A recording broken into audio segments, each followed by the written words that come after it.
El mundo también. ¿Que genera conflicto al cristiano? ¿Que te genera conflicto? Y sí, nos genera conflicto.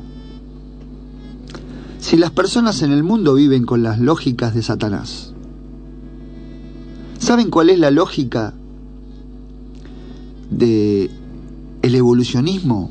Una de las reglas principales del mundo. Observando la naturaleza de los animales, por ejemplo, ¿no? Llega el mejor entre sus iguales. Es la definición de la política. ¿Quién es el mejor líder? El mejor entre sus iguales. El que está más capacitado. El león, el mejor de la manada. Ese es el primero. Y así, esa ley justifica la depredación, justifica la muerte. Y la muerte no es natural en la creación. Dios advirtió de la oscuridad y de la muerte para que nosotros tengamos un sentido de lo que es, aunque no sabemos lo que es la muerte. Por transmisión oral voy a decir que Cristo conoce lo que es la muerte. No porque tenga un claro concepto de lo que estoy diciendo, sino porque sé que Él murió y Él conoció la muerte, Él conoce la muerte. Pero yo no. Así tampoco conozco el pecado. Pero sobre mis actos de pecado me cuido, porque en algún momento Dios me dijo, mira, esto no te conviene, no es bueno para vos. Entonces tengo los beneficios a mi favor, obedeciendo lo que Dios dice. No lo hago, me cuido de mí, me cuido de no responder. Por eso el cristiano vive en conflicto, porque los demás no se guían con estas normas.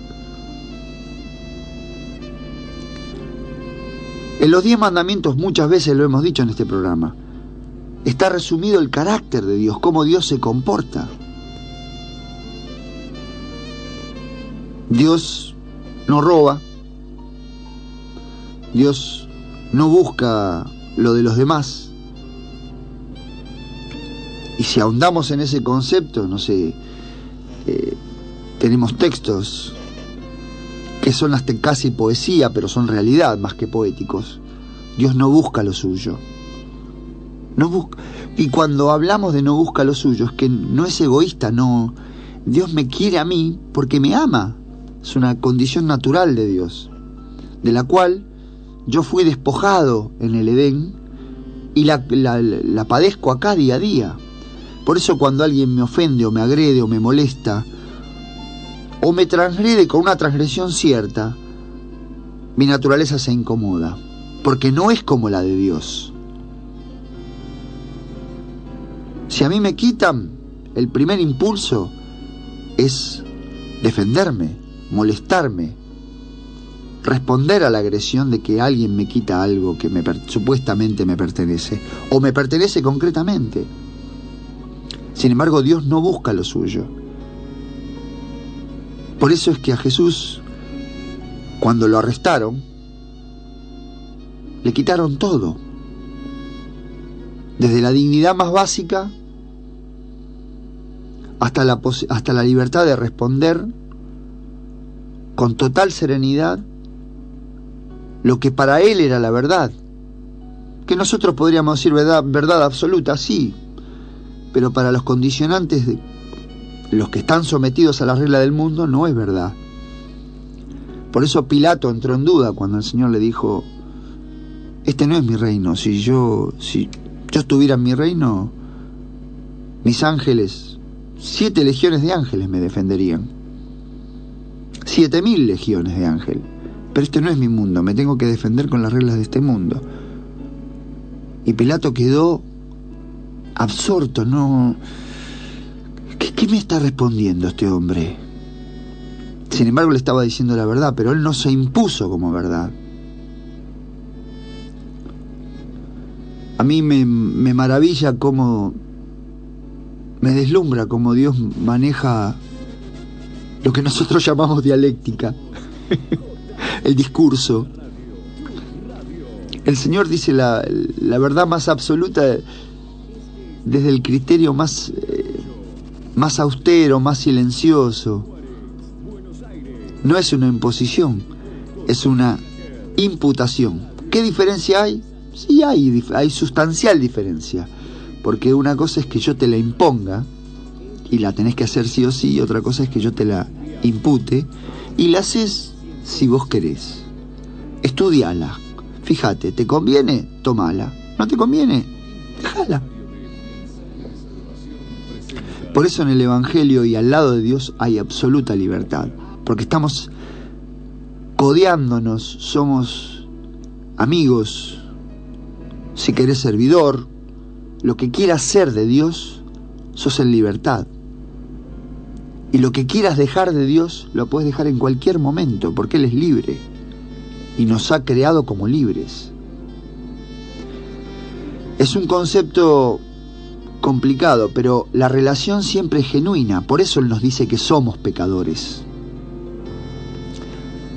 Claro, pero la cosa en Dios, como en Dios, si vos ahondás, y si yo ahondo en Dios, si me sumerjo en Dios, y en sus verdades o en su palabra, me recuesto como hacía Juan, cariñosamente en el pecho de Jesús, porque lo podía hacer porque lo tenía en una persona. La expresión plena del carácter de Dios es Cristo, y Juan lo aprovechó al máximo, se recostaba en él, y el Señor se sentía halagado porque a Él le encanta la relación de amor. Le encanta expresar su cariño. Y cuando nosotros como criaturas nos recostamos en su pecho, posamos nuestra cabeza sobre su regazo, Él nos acaricia con toda bondad. Porque es su naturaleza el dar. Y la complicación que nos generó la condición en la que estamos es que no lo podemos ver eso. Por eso nos advierte de lo que somos, porque tal vez Él nos está cuidando, acariciándonos, y nosotros no lo creemos, no lo vemos, pero no por desprecio a Dios, sino porque no lo vemos, la naturaleza misma nos traiciona. Y el Señor acomoda las cosas para que nosotros nuevamente volvamos a verlo, algo de lo que Él es. Y nos habla de justicia, porque nosotros, si es que hemos podido en libertad comparar cuáles son las reglas del mundo y de cómo se maneja, y cuáles son las reglas del reino de los cielos, ahí estamos medianamente en libertad, porque la condición de pecado es traicionera. Medianamente en libertad. Y Dios hace luz en nuestros ojos para que nosotros tomemos, nos agarremos del arrepentimiento y vayamos una vez más a Él. Y todas las veces que sea necesario, porque el corazón de Dios está inclinado y predispuesto hacia nosotros los pecadores. Y de juicio, porque todos los hombres, los que Dios ha escogido y los que se han acercado a Él, sin supuestamente que Él los haya escogido, saben del juicio. Saben que toda alma, toda criatura está bajo juicio. Los animales, que es el mundo donde observa la ciencia, los hombres de ciencia, lo observan mucho porque el reino animal tiene principios que no tiene el hombre. El hombre es el único ser de la creación que vive única y únicamente para él. Por eso todo lo destroza, todo lo depreda. Porque él vive para él y nada más que para él. No le importa más nada. Sin embargo, los animales Por la compulsión del pecado se ven tentados a matar, por ejemplo, los felinos depredadores. Existe un efecto que se llama el efecto de la manada tranquila. Lo pueden ver en el Discovery Channel, en todos los programas que tengan documentales, pero sobre todo este caso en particular. Cuando los leones salen a cazar, que en realidad la que caza es la leona, para darle sustento a sus crías, la manada de cebras se pone inquieta y se pone todos se dan cuenta que el león, el olor mismo se los dice, la situación, y empiezan a temblar y a correr y corren para un lado las crías, protegen las crías, las cebras, hasta que uno de ellos cae.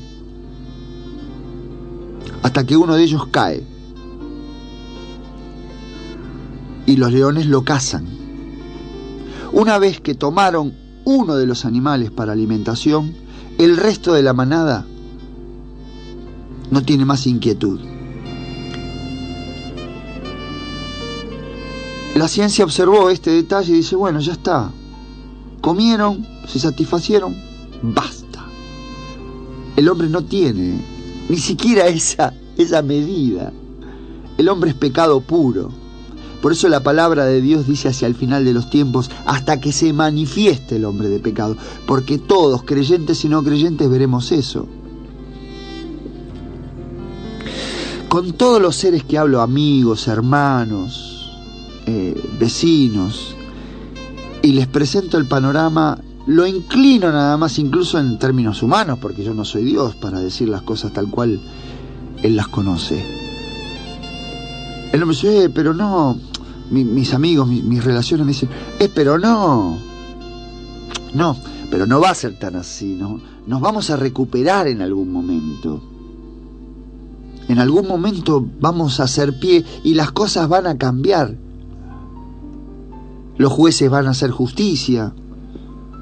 Los políticos se van a comportar correctamente, van a tomar nada más que lo suyo. La policía se va a comportar bien. No va a tolerar la corrupción en las calles. Va a reconvenir a los que roban, los va a reprimir cuando los tenga que reprimir. Los militares se van a comportar genuinamente. Si aparece una guerra genuina, van a tratar de tener la menor cantidad de muertos posible. Eso no es verdad. No va a acontecer. Y como si eso fuera poco, tomando las palabras del Señor Jesucristo en Mateo 24, cuando el mundo diga paz y seguridad, vendrá destrucción desoladora. Sé que a la gente le parece un mensaje terrible, pero no es mentiroso. Terrible sí, mentiroso no.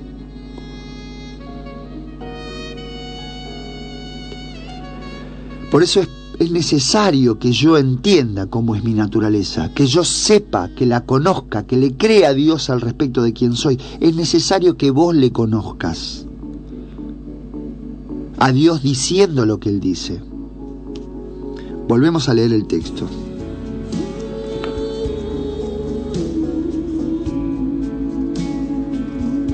Estoy en el capítulo 16, verso 6. Al contrario, como les he dicho estas cosas, se han entristecido muchos, dice el Señor Jesús, porque Él se iba. Pero les digo la verdad, les conviene que me vaya, porque si no lo hago, el Consolador no vendrá a ustedes. En cambio, si me voy, se los enviaré a ustedes. Y cuando Él venga, convencerá al mundo de su error en cuanto al pecado, porque no creen en mí. Pecado, justicia y juicio. Es necesario que nosotros estemos convencidos de que estamos bajo juicio.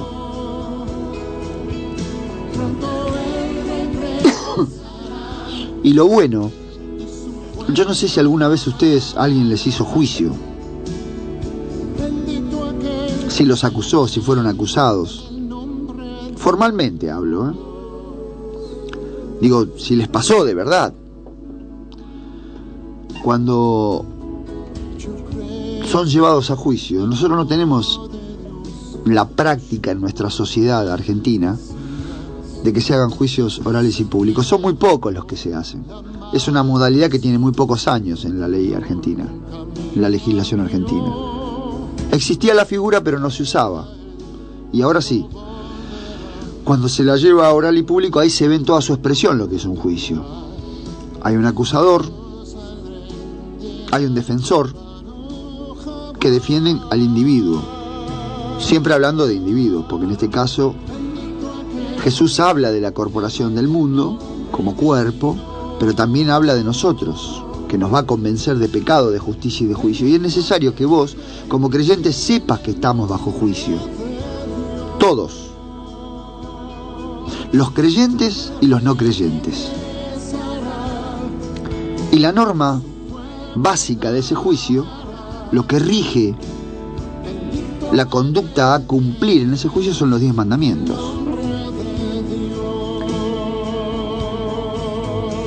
Por eso Satanás tiene tanto empeño en que se oculten los 10 mandamientos, y en decir, no, la ley fue abolida, la ley es un detalle. No, no es un detalle. La ley es lo que le dice a las personas, a los individuos, a las criaturas, cómo se comporta el cielo y cómo no nos comportamos en este mundo. Porque nosotros no nos comportamos como dicen los 10 mandamientos. O el mundo ama a Dios por sobre todas las cosas. Si el mundo ama a Dios por sobre todas las cosas, ¿por qué las finanzas siguen regiendo el mundo? Si el mundo ama a Dios por sobre todas las cosas, ¿por qué sigue en guerra? Si el mundo cree en Cristo,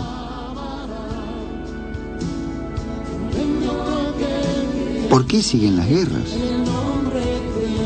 ¿Por qué las finanzas siguen gobernando y hambreando a la gente? ¿Por qué? ¿O está sujeto a esperanza a esa posibilidad? Sujeta a esperanza en Cristo y en el retorno de Cristo. Pero aquí, no. Y lo lamento. No van a cambiar las cosas. Lo lamento. Puede ser que en nuestro microclima personal, porque nosotros lo decidamos y por misericordia de Dios en nuestro corazón, nuestro microclima funcione diferente. Pero el conflicto sigue en pie, sigue estando ahí, hasta que el Señor Jesucristo vuelva en el cielo. De justicia, porque en un juicio hace falta justicia. La sentencia de un juicio, en el desarrollo, tiene que librarse según justicia. Tiene que ser justo lo que acontezca. Entonces, nosotros, como individuos, vamos a tener un acusador. De hecho, lo tenemos. Vamos a tener un defensor. Y hay un juez, que es el que dictamina justicia. Yo escuchaba la prédica de un hermano hace unos momentos y me gozaba con él en que la justicia recayó, la condena, mejor dicho, perdón, la sentencia para el creyente recayó en Jesús hace muchos años, hace 2000 años. Con él se gloriaba y le pedí un aplauso para el Señor Jesucristo, porque Él decidió por sí mismo ir a morir y pagar las consecuencias de la transgresión de la ruptura de los 10 mandamientos, del quebrantamiento de la obediencia. Porque en el principio esa ley, acá en la tierra, en el Edén, no estaba escrita, pero estaba la presencia de Dios mismo con Adán y con Eva. Y el Señor le dijo, mira, no comas de este árbol. O sea que la palabra de Dios resume los 10 mandamientos. Una sola palabra de Cristo resume, lo digo genéricamente, por favor, hay relaciones individuales, el Señor se ha conectado, no sé, desde el Gadareno hasta la Sirio-Fenicia, han pasado infinidad de personas frente a la presencia de Jesucristo. Pero una sola palabra de Jesús resume los 10 mandamientos. Por eso el Señor con toda certeza y confianza decía, el que me ha visto a mí ha visto al Padre. Nosotros hemos visto por fe hemos visto al juez, porque se ha librado justicia en este juicio, que se libra contra Dios y contra toda su creación. Satanás ha levantado acusación, el acusador ha acusado, y nosotros estamos bajo esa acusación también. Porque si Dios está acusado, los que creemos en Él, junto con Él estamos acusados. Y la ley fue quebrantada. Y en el conflicto individual que nosotros tenemos, del que muchas veces Dios hace de una excelencia su consultorio psicológico, porque Él nos dice, mira, tenés problemas con esto. Y yo busco, como decía antes, de no recibir la inyección ahora. Y no es que Dios me la quiera dar a la fuerza, sino que yo la necesito.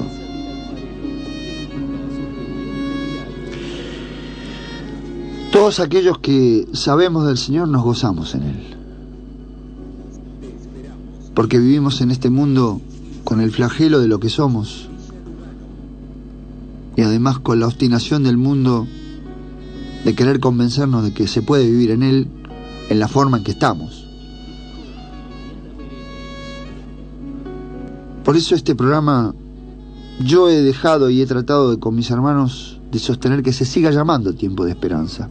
Aunque la grilla parece trillada, porque todos los programas religiosos tienen casi todo el mismo contexto y se llaman de la misma manera: Tiempo de Esperanza, Tiempo de Esperarte, en Dios, o algo que tenga que ver con la religiosidad después de Cristo para acá.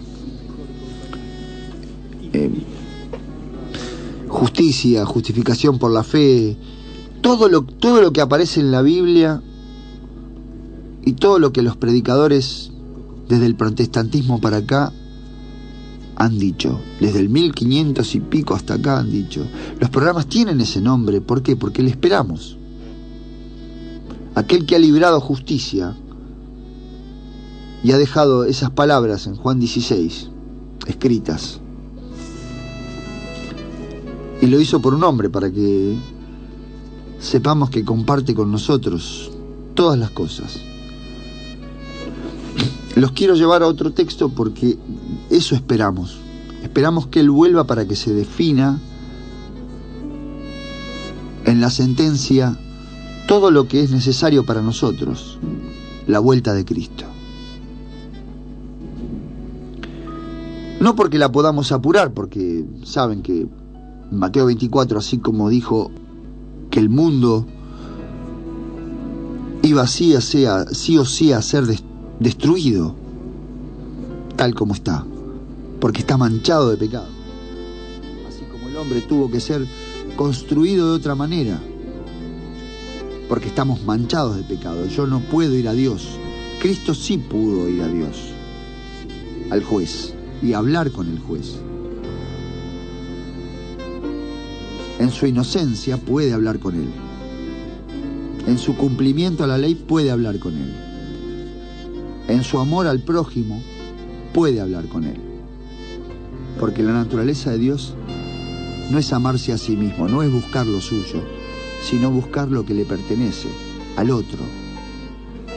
Les voy a leer el motivo del título de este programa que se llama Tiempo de Esperanza.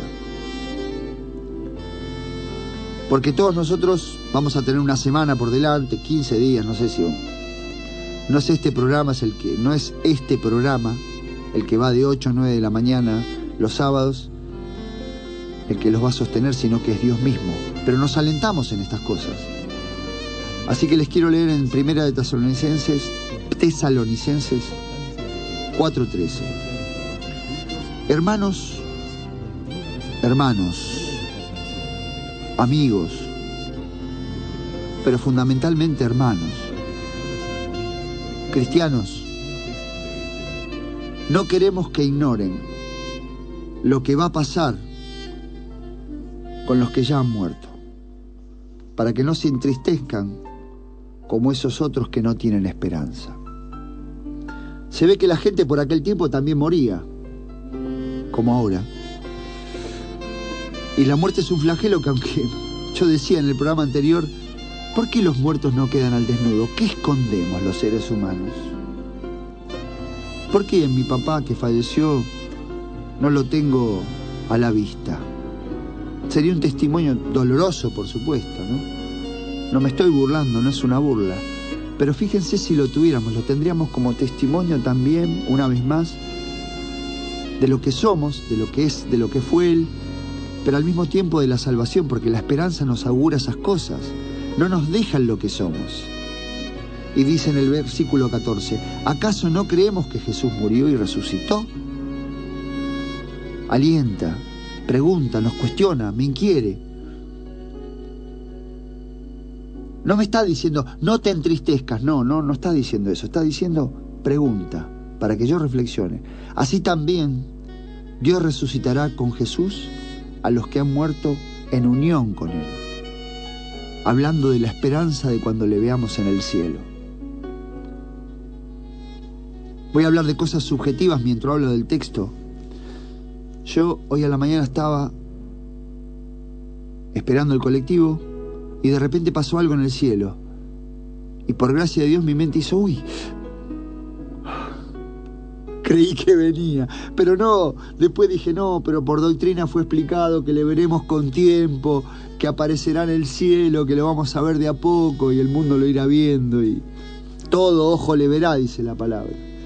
A nuestro Señor Jesucristo cuando vuelva, así como al principio, pero esta vez desde el cielo y sin triunfante para nosotros, los creyentes y los no creyentes también, porque se va a acabar esto.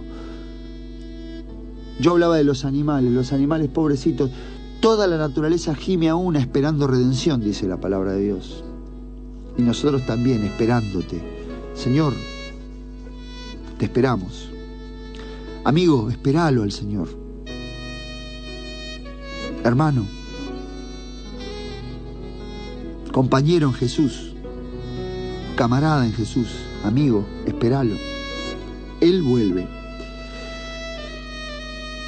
Y dice en el versículo 15, conforme a lo dicho por el Señor, afirmamos que nosotros, los que estemos vivos, Pablo hasta se equivocó porque él dijo, me voy a quedar vivo hasta que Jesús vuelva. Y erró el escrito, porque bueno, pero el Señor, como no miente, lo dejó acá, para que nosotros lo leamos. Él todavía lo leamos, todavía no volvió, pero dio esperanza y es cierto, va a volver. Y hayamos quedado hasta la venida del Señor. De ninguna manera nos adelantaremos a los que hayan muerto, o sea que los muertos en Cristo, cuando Él vuelva, resucitarán primero. El Señor mismo descenderá del cielo con voz de mando, con voz de arcángel y con trompeta de Dios. Y los muertos en Cristo, vuelve a decir, resucitarán primero. Ahora es explícito el texto. Luego los que estemos vivos, los que hayamos quedado, seremos arrebatados juntos con ellos en las nubes para encontrarnos con el Señor en el aire. Es un arrebatamiento en masa.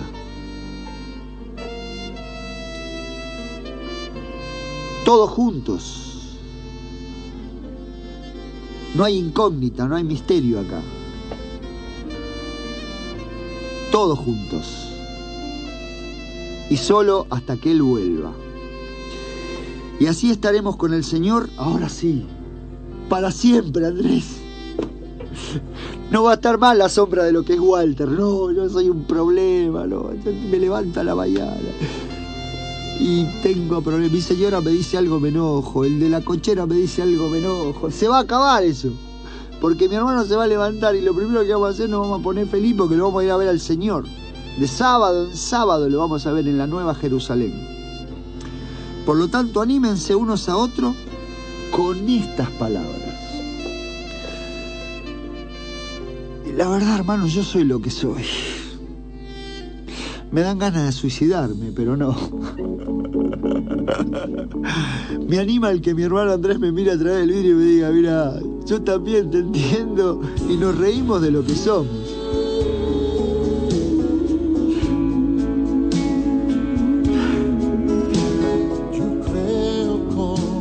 Quiera Dios, hermano, que esta sea tu esperanza cotidiana.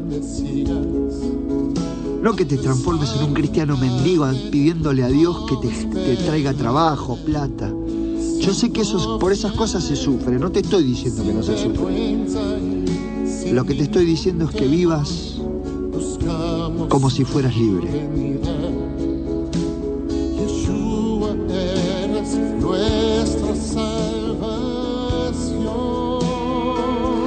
Nos quedan 2 minutitos. Me quedo escuchando este tema porque es verdad lo que dice el hermano. Él es nuestra salvación.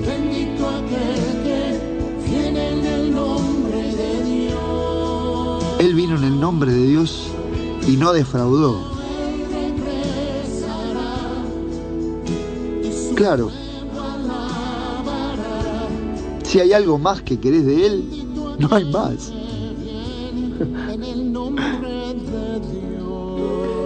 No es que hay oscuridad, sino que hay falta de luz.